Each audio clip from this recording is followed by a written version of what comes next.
black obsidian it's a stone, it's a crystal, it's a volcanic rock, and it represents protection, grounding, stability.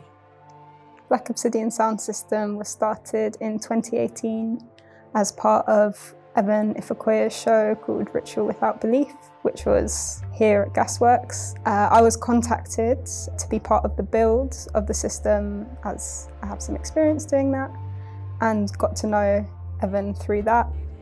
Evan then had a group of black, non-binary and queer people in mind to kind of be involved with the build, so we had open build sessions twice weekly, and it took about a month and a half for the build, and then from that the exhibition happened and the collective B.O.S., as we know it, formed around that. And B.O.S. felt like an invitation. The fact that it is queer, the fact that it is black and brown,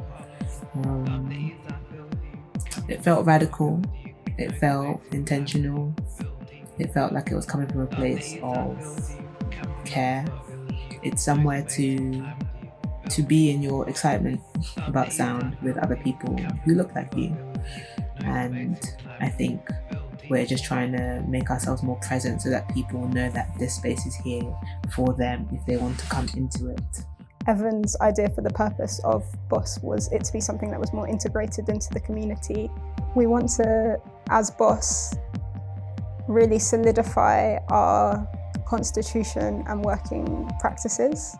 We have a beautiful sound system, and we do parties, we do community events, we do like art shows, we do all sorts of stuff. So yeah, it's expanding and growing, but essentially we're a sound system collective.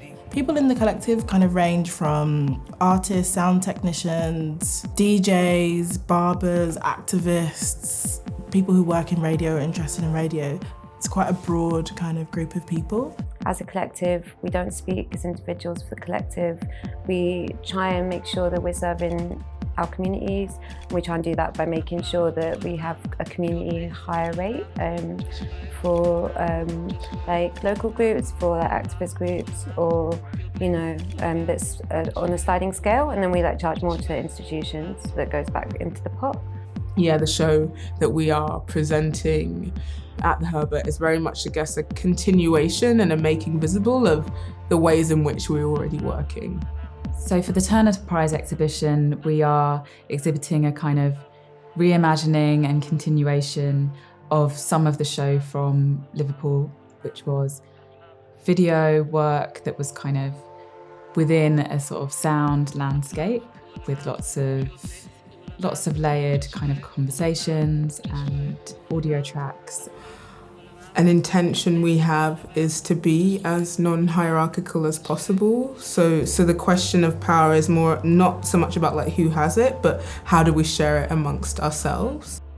I think another challenge is just working with a diverse group of people that have different desires, different capacities, different needs, different things going on in their life.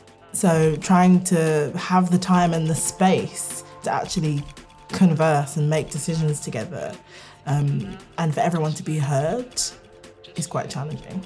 As a collective, we have the intention of providing and being a system for community events and developing work and projects together. It's also about filling and creating a space for those who are most underrepresented in this type of industry. So be that in sound and music, be that in terms of the technical, and create a space that will last well past us.